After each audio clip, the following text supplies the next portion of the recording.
Baik, Assalamualaikum warahmatullahi wabarakatuh. Selamat pagi, selamat siang, selamat sore bagi kawan-kawan semua yang mendengarkan mata kuliah pada hari ini. Kita akan lanjutkan mata kuliah Hukum Pidana 1. Kali ini kita akan bahas tentang bab tindak pidana. Oleh karena itu, kawan-kawan, silahkan kawan-kawan persiapkan materinya, yaitu buka sambil mendengarkan video pembelajaran ini, kawan-kawan buka hukum pidana 1 ini ya, hukum pidana 1, kemudian kawan-kawan juga mungkin buka juga KUHP Undang-Undang Nomor 1 tahun 2023, kemudian kawan-kawan juga persiapkan sebagai perbandingan adalah KUHP yang lama, begitu ya. Baik, kita akan bahas soal tindak pidana. Baik kawan-kawan, silakan sambil membuka buku dari Profesor Sudarto, kita akan bicara soal tindak pidana. Apa sih tindak pidana itu? Jadi tindak pidana adalah, kalau kita lihat dari segi pengertiannya, tindak pidana itu apa? Tindak pidana adalah perbuatan jahat secara konkreto. Jadi pengertian ini adalah pengertian dalam arti kriminologi. Maksudnya adalah kejahatan dapat dilihat secara nyata dalam masyarakat bahwa itu merupakan perbuatan-perbuatan yang memerkosa atau menyalahi norma-norma dasar dari masyarakat. Jadi menyalahi norma-norma dasar dari masyarakat, begitu ya. Jadi kalau ada orang berbuat jahat, itulah yang namanya suatu kejahatan, berarti itulah tindak pidana, begitu. Misalnya di jalan, menurut masyarakat apakah membunuh itu merupakan suatu perbuatan yang menyalahi norma? Iya jelas menyalahi norma, sehingga itulah kejahatan dan itu adalah tindak pidana.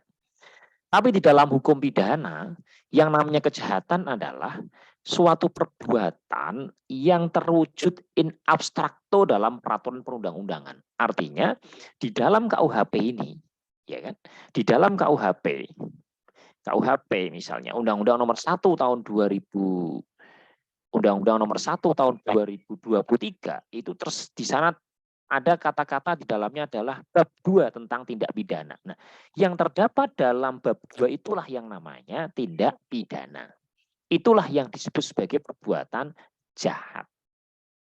Itulah yang disebut sebagai perbuatan jahat, begitu ya. Nah, kemudian di undang-undang lain juga sama. Di undang-undang hukum pidana yang lain, misalnya undang-undang tentang tindak pidana korupsi, itu juga perbuatan jahat. Itu namanya tindak pidana karena sudah disebutkan dalam hukum pidana.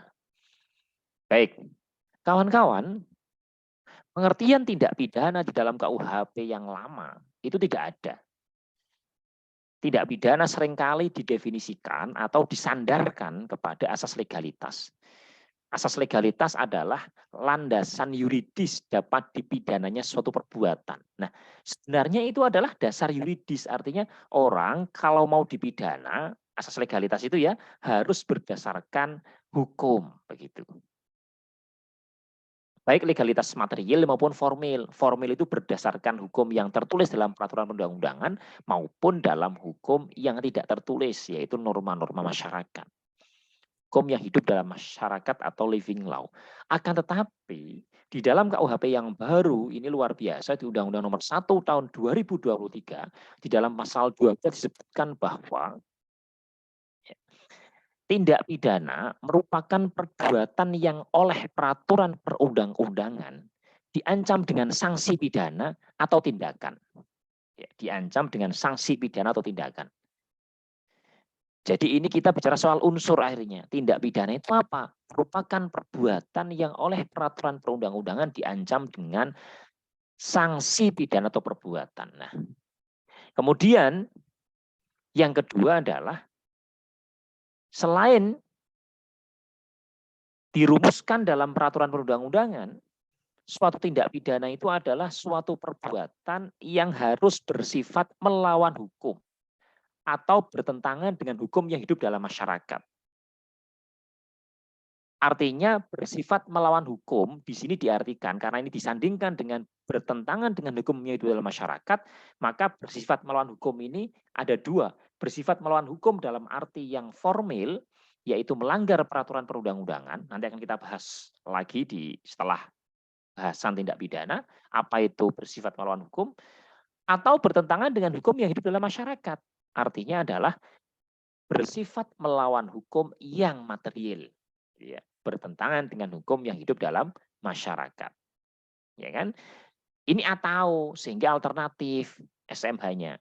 Kemudian unsur yang ketiga dari tindak pidana itu adalah bahwa tindak pidana itu selalu bersifat melawan hukum kecuali ada alasan pembenar. Nah, ini kalau kita rumuskan, maka adalah yang namanya suatu TP itu unsurnya yang pertama adalah MRU, memenuhi rumusan undang-undang, yang kedua bersifat melawan hukum, dan yang ketiga adalah tidak ada alasan pembenar. Ingat ya, kata-katanya tidak ada alasan pembenar. Ini nanti akan berbeda dengan PJP. Jadi kan dulu di awal-awal kita sudah bicara soal 3 masalah pokok hukum pidana, ada TP, PJP, dan P. Tindak pidana, pertanggungjawaban pidana, dan pidana. Kemudian menghasilkan rumus kalau ingin dipidana adalah sama dengan TP plus PJP. Nanti ini kita akan bahas juga bahwa ini terkait aliran monistis atau dualistis. Ini termasuk dualistis, TP plus PJP. Nah, ini berbeda kalau dengan pertanggungjawaban pidana. PJP itu unsurnya adalah kemampuan bertanggung jawab, kemudian dolus atau culpa, dan yang ketiga adalah tidak ada alasan pemaaf. Kalau dalam PJP itu kan terdapat dalam orang, artinya dalam orang tersebut, sehingga tidak ada alasan yang memaafkan orang itu. Gitu. Tapi kalau TP itu kan unsur objektif, yaitu perbuatan, sehingga tidak ada alasan yang membenarkan suatu perbuatan tersebut. Jadi ini terkait dengan definisi dari tindak pidana.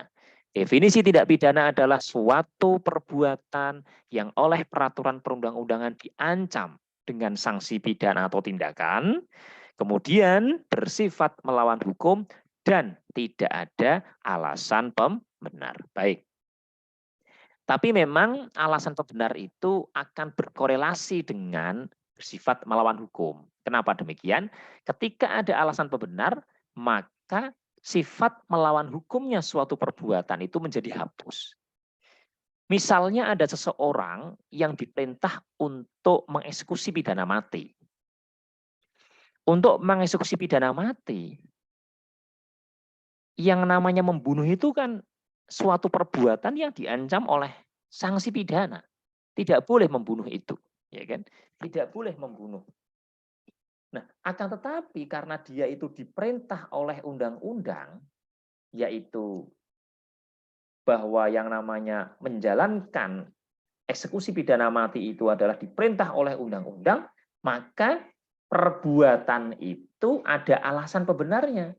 Karena ada alasan pembenarnya, maka perbuatan itu sifat melawan hukumnya menjadi hapus. Gitu ya.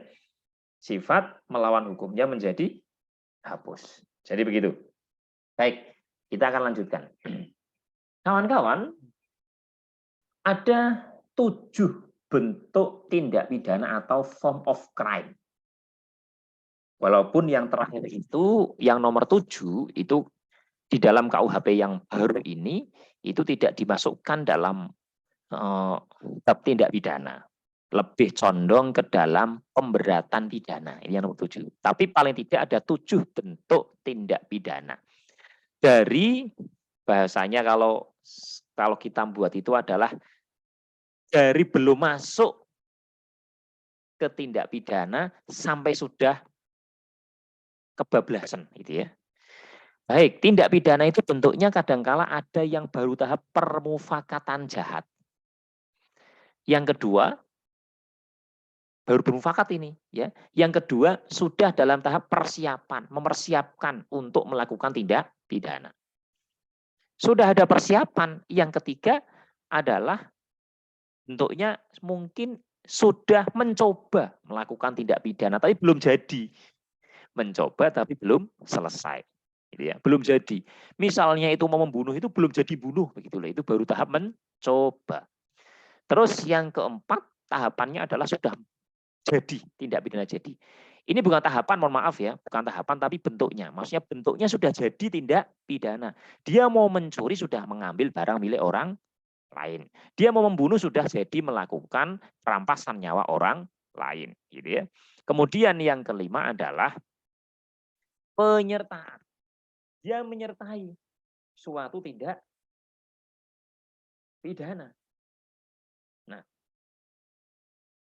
jadi dia sudah menyertai. Misalnya, dia mau melakukan suatu pasal, ada seorang yang melakukan tindak pidana pasal 458. 458 itu pembunuhan ya. Kalau dulu di KUHP yang lama 338. Kalau di KUHP yang baru 458 misalnya. Ini orang ini hanya menyertai saja, misalnya hanya membantu, misalnya hanya ikut hanya menyuruh saja atau menganjurkan. Nah, kalau kasus kemarin yang sedang viral yaitu kasusnya Verdi Sambo itu di sini namanya, di penyertaan. Di penyertaan artinya dia yang menyuruh, dia yang bukan menyuruh ya, dia yang menganjurkan. Dia yang menganjurkan Whitlocker, dia yang menganjurkan kepada Baradae untuk melakukan pembunuhan terhadap Joshua misalnya. Nah ini kasusnya di sini. Terus kemudian yang keenam pengulangan atau residif. Saudara sering dengar di TV ada istilah residivis. Ini orang melakukan tindak pidana, sudah dipidana, sudah keluar dari penjara, pidana lagi. Lah ini namanya residif. Baik, ya tidak harus keluar lagi, tidak harus. Akan tetapi dia sudah melakukan tindak pidana, tapi sudah dipidana dengan pidana yang berkekuatan hukum tetap, sudah inkrah. Kemudian dia melakukan pengulangan tindak pidana lagi, maka itu merupakan residif, misalnya begitu, jadi double ya. Terus yang ketujuh, ini perbarengan tindak pidana. Perbarengan ini orang yang bablas, misalnya orang sudah melakukan tindak pidana banyak, Senin membunuh, Selasa memerkosa, kemudian Rabu mencuri, Kamis, kemudian dia melakukan penganiayaan dan lain sebagainya, dikumpulkan ternyata dia melakukan 10 tindak pidana. Nah ini namanya perbarengan. Hanya saja yang ketujuh ini tidak masuk dalam bab tindak pidana, tapi dia masuk dalam bab setelah pidana. Tapi ini termasuk bentuk-bentuk tindak pidana.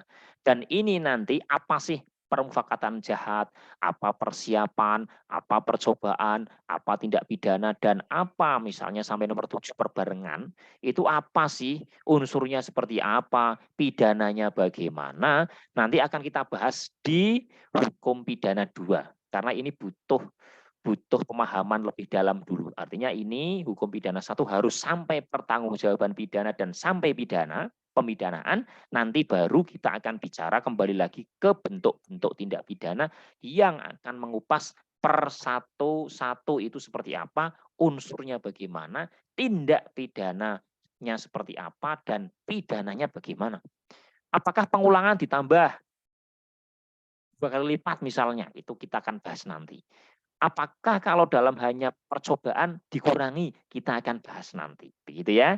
Baik kawan-kawan, kita lanjutkan beberapa istilah dari strafbar fight atau tindak pidana adalah ini nama-nama lainnya. Ada tindak pidana, ada peristiwa pidana, perbuatan-perbuatan yang dapat dihukum, hal-hal yang diancam dengan hukum, dan perbuatan-perbuatan yang dapat dikenakan hukuman. Jadi ini semua adalah istilah-istilah. Ada istilah lain lagi yang belum tertulis di sini yaitu delik. Delik ya. Jadi strafbar fight, delik, itu istilahnya tindak pidana, peristiwa pidana. Akan tetapi secara yuridis, saudara tentu akan melihat di dalam Undang-Undang Nomor 1 Tahun 2023 di KUHP Nusantara, KUHP yang baru, istilah yang ditulis adalah tindak pidana. Itu tersebut di dalam bab 2, di buku 2. Kan hukum pidana kita itu 2 buku ya, buku 1 tentang ketentuan umum dan buku 2 tentang tindak pidana. Nah, ini ada di buku 2 tentang tindak pidana. Jadi buku 1 tentang aturan umum, buku 2 tentang tindak pidana. Dari situlah kita dapat menyimpulkan bahwa secara yuridis istilah yang digunakan dalam hukum pidana kita adalah tindak pidana. Jadi begitu. Baik, kawan-kawan, sebenarnya untuk kalau tadi kan saya saya jelaskan di awal di pasal 12 tentang pengertian tindak pidana. Itu tadi ya. Secara yuridis pasal 12 sudah mengatur. Nah, secara keilmuan dari dulu itu sebenarnya dalam punya Prof. Sudarto juga sudah dijelaskan. Saudara bisa lihat sendiri nanti dipelajari secara baik. Ada dua golongan, dua pandangan yang membicarakan tentang pengertian tindak pidana. Golongan yang pertama itu adalah golongan monistis. Golongan monistis ini adalah golongan yang tidak memisahkan unsur dari perbuatan dan unsur orang. Unsur dari tindak pidana dan unsur pertanggungjawaban pidana. Unsur perbuatan dan unsur orang. Jadi tidak memisahkan.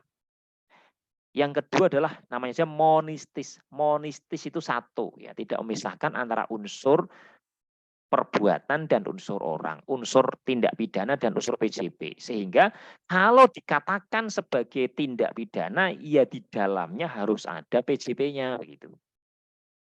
Yang kedua adalah golongan monistis. Golongan monistis ini adalah suatu golongan yang memisahkan antara unsur tindak pidana dan unsur pertanggungjawaban pidana. Artinya apa? Unsur perbuatan dan unsur orang.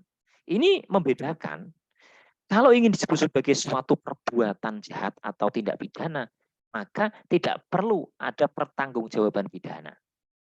Kalau untuk persoalan dapat dipidana apa tidak, itu urusan lain. Nah, gitu ya, urusan lain. Ini hanya kita bicara soal apa sih tindak pidana. Ya, baik. Jadi kita bisa lihat, jadi begini. Tindak pidana. Tadi kan kita bisa lihat ya, ada tindak pidana itu istilah lainnya adalah actus reus. Unsurnya tadi saya sudah sampaikan di depan, ada memenuhi rumusan undang-undang, sifat melawan hukum, tidak ada alasan pembenar atau actus reus.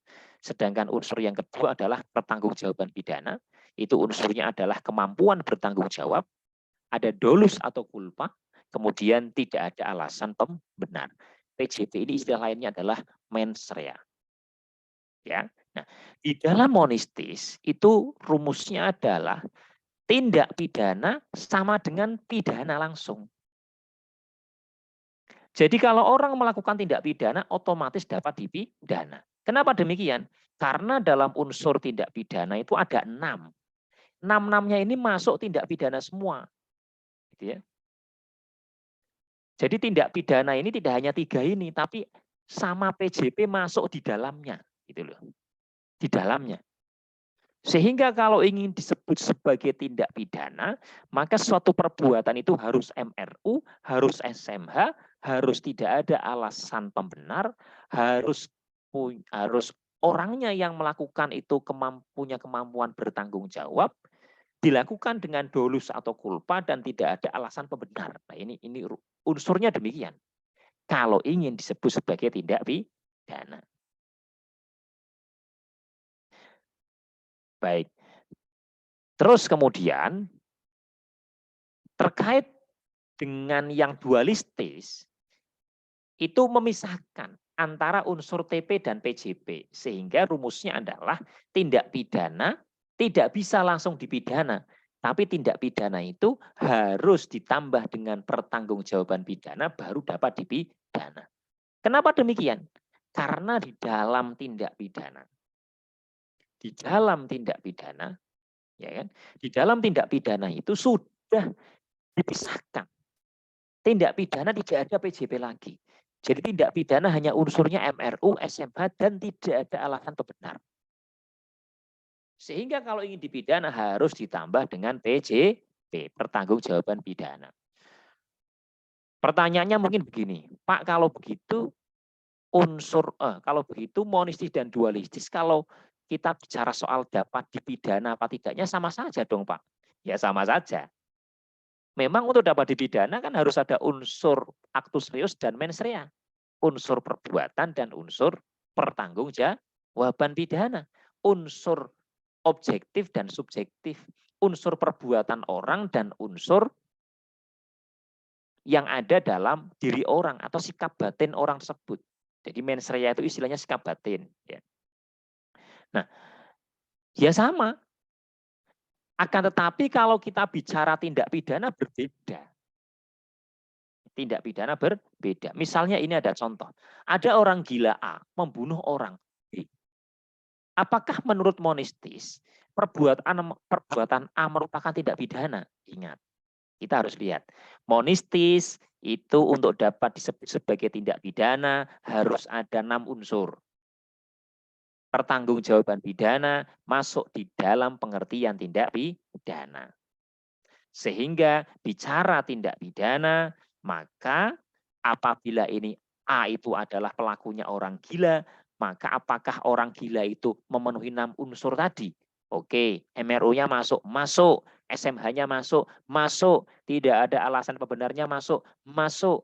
KBJ-nya? Oh tidak masuk ternyata.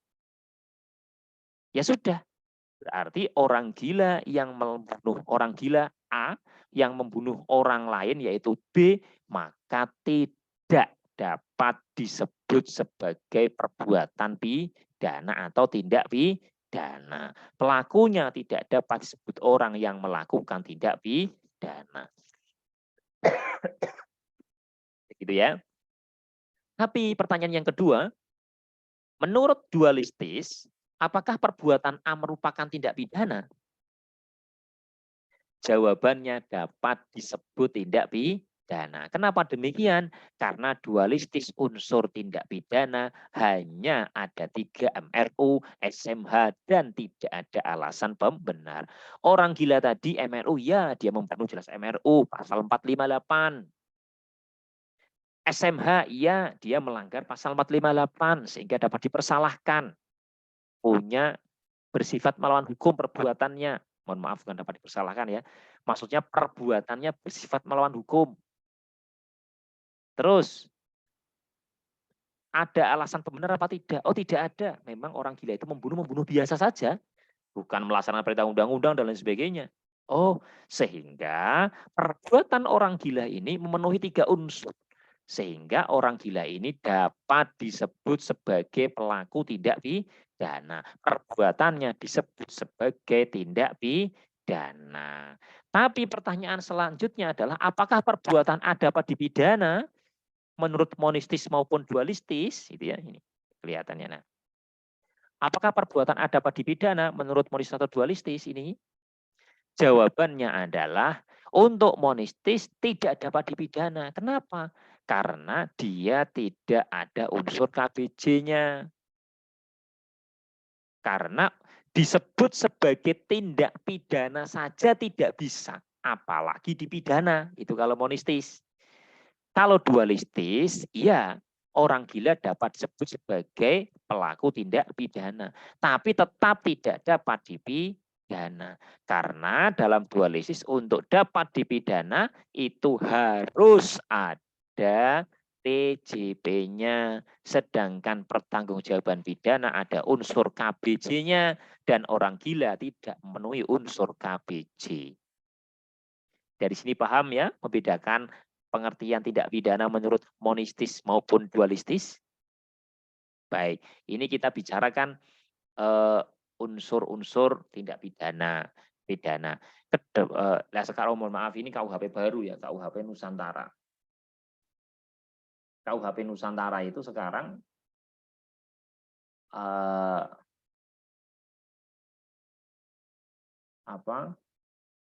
sekarang sudah nama istilahnya adalah monodualistis.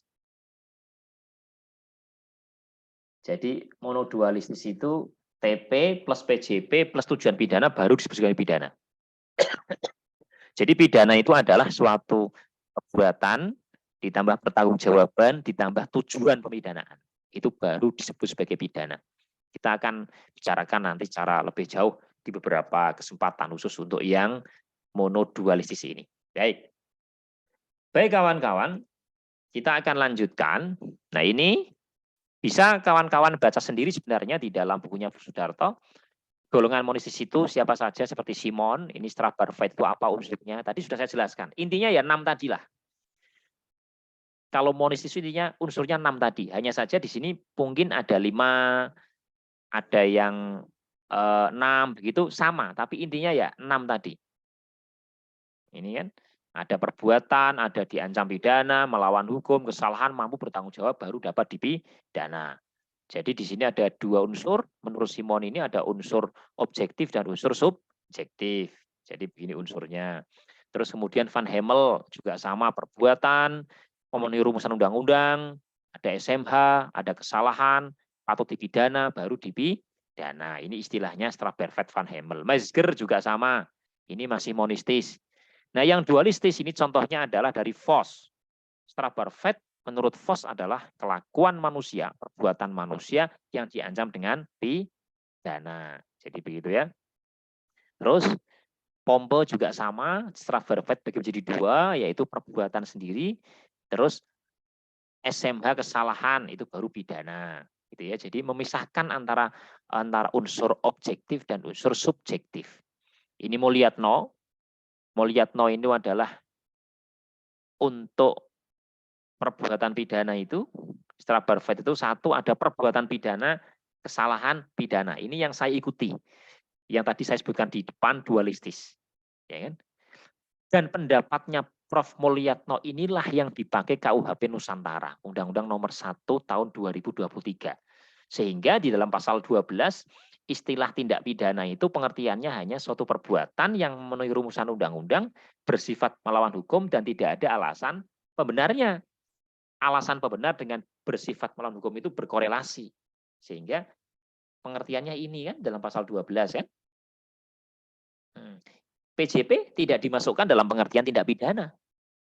Ini Prof. Molyatno. Kemudian Prof. Sudarto juga sama. Turunan dari Profesor Molyatno. Karena beliau murid yang sangat muridnya Prof. Molyatno. Ya, yang memang betul-betul dikader oleh Prof. Molyatno pada saat itu. Jadi syarat pemidanaan adalah perbuatan dan orang. Jadi untuk dipidana itu ada unsur perbuatan, ada unsur orang tadi. Pisahkan. Unsur perbuatan apa? MRU, SMH. Unsur orang apa? Kemampuan bertanggung jawab, dolus atau kulpa, tidak ada alasan pemaaf. Ini yang kita pakai. Dan inilah pendapatnya Prof. Sudarto yang mirip, yang persis di dalam pengertian di dalam pasal 12 KUHP. Tindak pidana adalah MRU, SMH, tidak ada alasan pembenar. Jadi ini, baik. Baik kawan-kawan, itu kita bicara soal pengertian tindak pidana. Selanjutnya kita akan bicara lebih lanjut tentang, ini kita cepat saja ya. Nanti secara lebih jauh bisa saudara tanyakan di kelas-kelas ketika luring maupun ketika saudara bisa baca dalam bukunya Prof. Sudarto. Kemudian saudara juga bisa lihat di dalam KUHP Nusantara ini. Kawan-kawan, kita akan bicara soal perumusan norma dalam peraturan hukum pidana. Dalam bukunya Prof. Darto itu dikatakan bahwa untuk istilahnya begini, di dalam KUHP itu cara merumuskan norma tindak pidana di dalam hukum pidana itu ada beberapa cara. Misalnya norma pembunuhan, pasal 458. Bagaimana sih merumuskan normanya? Kata-katanya begini, coba kita lihat. Jadi cara merumuskan norma itu ada 3 modelnya. Yang pertama adalah menyebutkan satu persatu unsur perbuatan. Unsurnya disebutkan. Terus yang kedua adalah menyebut kualifikasi atau nama dari perbuatan itu, namanya perbuatan tindak pidana apa begitu, tanpa menguraikan unsur-unsurnya. Terus yang ketiga adalah menggabungkan. menyebutkan unsur-unsurnya dan juga menyebutkan nama tindak pidananya apa. Nah, gitu ya. 3. Sekarang saya ingin saudara coba buka saja di dalam buku di dalam KUHP Nusantara pasal 458 tentang pembunuhan. Di sana dikatakan setiap orang yang merampas nyawa orang lain dipidana karena pembunuhan dengan pidana penjara paling lama 15 tahun. Baik, kira-kira dari norma ini, ya, kira-kira dari norma ini itu ikut cara perumusan norma yang pertama, kedua, atau ketiga. Coba kita resapi bersama. Kita resapi ada 3 model perumusan norma, terus 458 itu masuk model yang mana? Oke, di sana ada kata-kata pembunuhan. Berarti ini adalah menyebutkan nama. Namanya adalah pembunuhan. Oh, berarti ada kualifikasi namanya di sini, pembunuhan. Tapi ingat, di dalamnya juga ada merampas nyawa orang lain. Loh, ini kan unsur-unsur pembunuhannya. Berarti pasal 458 tentang pembunuhan ini ikut cara yang ketiga, yaitu menggabungkan ada unsurnya dan juga ada namanya. Ada unsurnya dan ada namanya. Sekarang saudara coba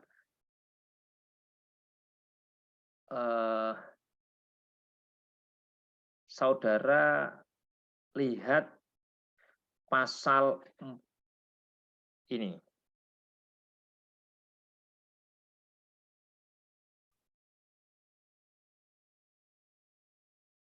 Pasal 451. Itu juga masuk yang ketiga. Terus ada penyanderaan, ada penculikan itu ya. Itu rata-rata adalah pakai model yang ketiga.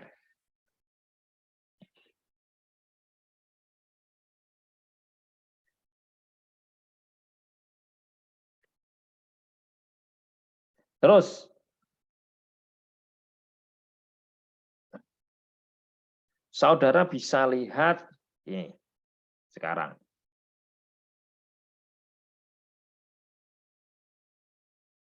Saudara bisa lihat pasal yang 361 misalnya tentang mengadukan orang. Nah, itu kan juga itu pakai yang hanya unsur-unsurnya saja. Nah, saudara bisa lihat pasal 347 sekarang. 347 tentang pemaksaan terhadap pejabat. Kita bisa lihat. 347. Setiap orang dengan kekerasan atau ancaman kekerasan memaksa seorang pejabat untuk melakukan atau tidak melakukan perbuatan dalam jabatannya yang sah, dipidana dengan pidana penjara paling lama 4 tahun atau denda paling banyak kategori 4. Sekarang pasal 347 itu namanya tindak pidana apa? Ada apa tidak? Nah, tidak ada. Oh, berarti ini tidak menyebutkan kualifikasinya, tidak menyebutkan nama tindak pidana apa, tapi ada unsur-unsurnya. Oh, berarti ini model yang pertama. Ya, model yang pertama. Nah, kemudian kawan-kawan, sebentar, saya akan carikan yang model yang kedua.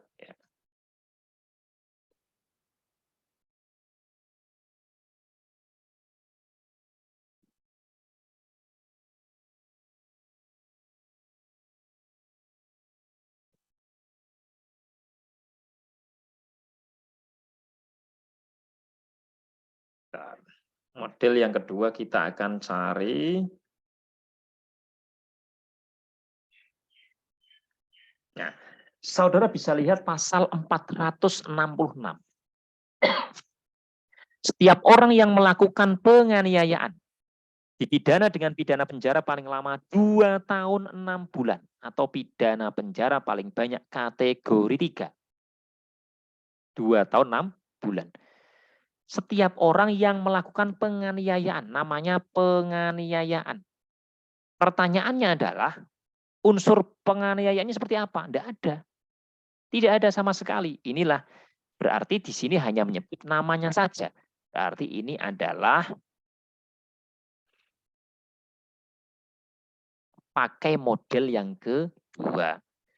Pasal 463 tentang aborsi juga sama. Setiap perempuan yang melakukan aborsi langsung. Ini namanya kan aborsi. Tindak pidana aborsi. Nah ini unsur aborsi seperti apa? Tidak ada. Berarti ini menggunakan model yang ke.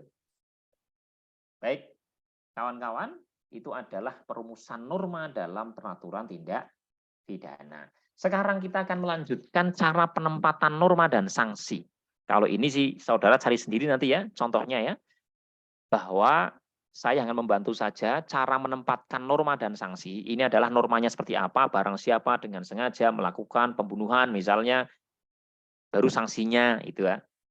Nah, sanksinya dipidana berapa? Nah, ini penempatan norma dan sanksi itu ada 3 juga cara. Yang pertama adalah menempatkan norma dan sanksi sekaligus dalam satu pasal. Tadi pasal pembunuhan itu satu pasal langsung gitu ya. 458 tadi. Terus kemudian penempatan terpisah. Terpisah itu artinya adalah unsur-unsurnya banyak, terus baru sanksi. Maksud saya adalah unsur terpisah itu sering digunakan dalam undang-undang di luar KUHP ini. Misalnya saudara coba cek saja di undang-undang tentang perlindungan konsumen.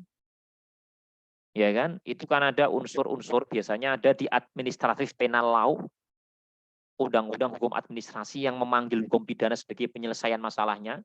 Contohnya tadi saya jelaskan undang-undang perlindungan konsumen.